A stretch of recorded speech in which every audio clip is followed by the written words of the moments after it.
Hi guys, this is John 2E0JHL. Just thought I'd share something with you. I've got one of those tubular masts where you buy a stack of tubular aluminium in 3-foot lengths. You can buy what's called a car kit, which is 6 3-foot lengths, which goes up to 18 feet in 1.5-inch aluminium tube. I bought 2 of them, so I wanted to see if I could get up over 30 foot. So here I am. It's pouring with rain and we've got 40 mile-an-hour gusts, possibly even gusting to 50. So what better time to put up a flimsy aluminium mast? So let's have a look. Right, well here it is. Okay, we've got 2, it's actually raining so I might have to put my phone in a plastic bag in a minute.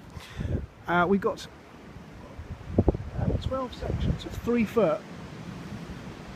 It's quite difficult to see against the skyline, and as you can see by the trees, it is very windy, and my coax, which is that thing hanging there, you can see has actually got caught in the tree there, so I don't know if I can actually get it to connect to radio. On the top we are running a CR627 tri-bander, which is 270 and 6, which I don't know if you can see there it is, and you can't see it, but on each guy line there is a wire of 1.5 meters, which gives the ground plane for 6 meters, which means that the SWR on 6 is brilliant and it does actually radiate properly. The CR627 doesn't, at least as far as SWR goes, it doesn't require any sort of ground plane whatsoever to just connect it to a radio and transmit. You can hold one above your head as long as you're not physically touching the loading coil, and that will have a very low SWR on 2 and 70. At 6 it does need a ground plane, and so those wires just extend out from the sort of head unit and just clip to the guy lines. And you might just be able to see one just on the right hand side guy line there. You can see a very faint line fluttering. It's only hookup wire, it's very cheap stuff. Anyway, so we've got 12 sections of 3 foot. As you can see, it is held intermediate at about the 15-foot mark. I'm using black paracord for this. Some people have said, oh, don't use paracord. I find paracord lovely to work with. It doesn't like friction though, and it melts. So there we go. To anchor it into the slightly dodgy soil, I'm using these things that you use to tie your dog to. I'm not sure if I dare use the actual ring for the dog, although it's a nice twisted piece of thick wire there. I'm just concerned about this rivet head, this kind of flared head on that bolt. If that pulled off, then it would go. So I'm actually hooked on the main loop, and I'm using at the moment, because of the wind, it's very important to have these intermediate guy lines. Just FYI, that power line is nowhere near, so it's not a risk. Because of the flexibility of it, it really is like a noodle. It's tightened up quite well at the moment, so I don't want to yank it. It's quite scary when the wind blows. So I'm using a midshipman's hitch, which is like sort of a bit like what you get on the guy lines on a tent, but I'm using them for the intermittent guys only, just so that you can easily and quickly adjust it. I'm not 100% convinced by the midshipman's hitch as a knot. It's a brilliant knot, don't get me wrong, you can tighten things up like as tight as a guitar string, but it can and does work loose, especially on paracord, which is slightly slippery. So, two lines about that. But anyway, as you can see, it is blowing a gale. Probably hear the roaring of the wind. So let's go and retrieve that coax and have a bit of a closer look. This was set up single-handed, by the way. So the way I do it, you can see the sections, they're swaged, so they just slot into each other quite happily. iPhones don't like to focus. But anyway, let's just look up it. And that's what it looks like. It's a little bit noodly, but with these guy lines, you see it is flexible. It wobbles about all over the place, but it won't fall because it is obviously held. In this sort of wind, it appears that every 5 meters is sufficient. If there was any heavier head load or any stronger wind, I'd want to do it every 3 sections. So there we have it, a 30-foot aluminium mast, 32.5 foot to be exact, with a CR627 and ground plane system mounted on the top. Here comes the wind again. I mean, as it stands, okay, you can see I'm probably shaking a bit. It's wobbling by a couple of inches, but it's not too bad. The base is not set into anything, it's standing on the grass.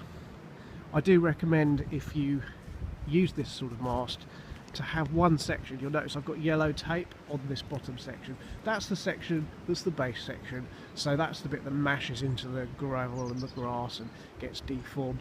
The other ones you don't want to stand it on because it will deform and then they will not slot together. So quite pleased with that as a setup. It's taken me a lot of fiddling about in this wind. The soil is appalling. There we go, we've got another one of those things. So there we go. Okay, well, it's been up now for quite a while.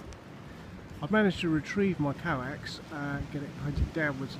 So it's poured with rain incredibly hard, so I've made a makeshift basher.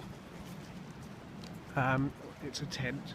It's not a very good basher because it's just too windy, and I have run out of paracord. I never thought I'd say this, so I've had to shelter some of my gear under it at the base of the mast. The mast is still up. It's behaving very well, touch wood. None of the anchor points have moved, even though this stuff is very squashy. And I am absolutely soaked because I probably should have put the basher up first, but I wanted it to be, this one's definitely, yeah, there's some pull on that. I don't think it's going to move.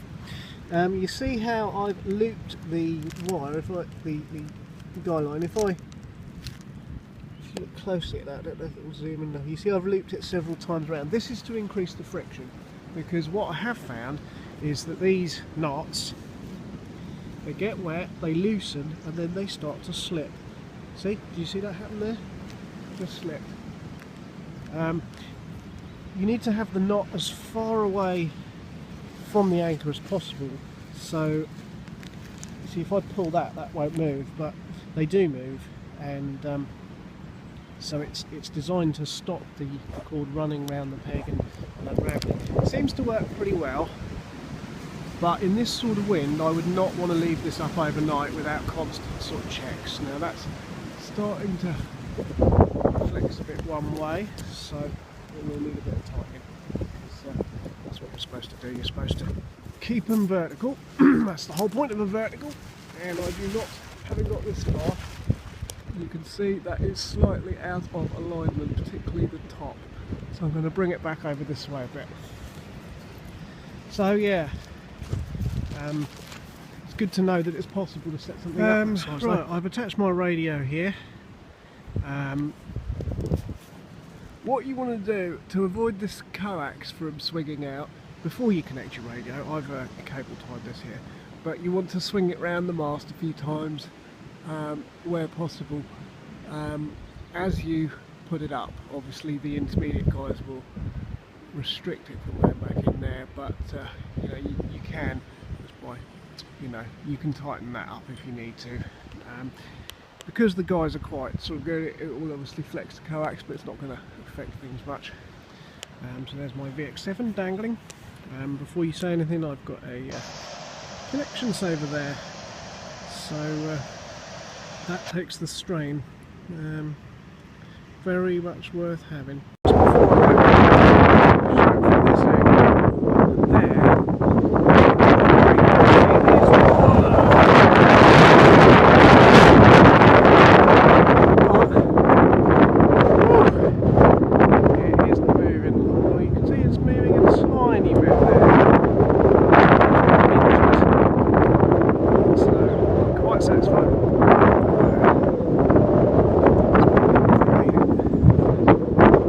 Right, I've come up behind the house onto the mountain, so you can just see there the chimney and the TV aerial, and here you can see my mark.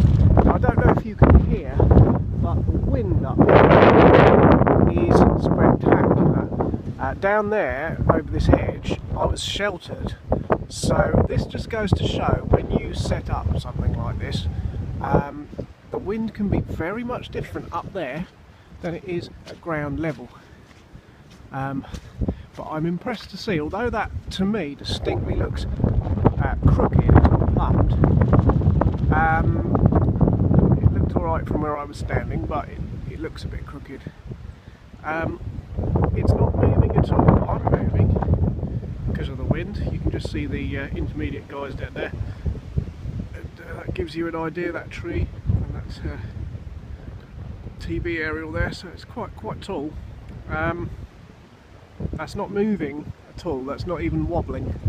This is the joy. They look precarious and they look wobbly, but when they're set up correctly, even with only a tiny bit of tension, then they really are solid.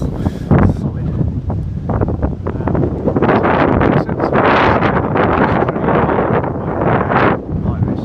It is windy. Okay,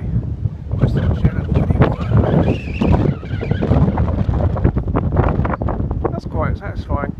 Now the question is, can I get it down without breaking it?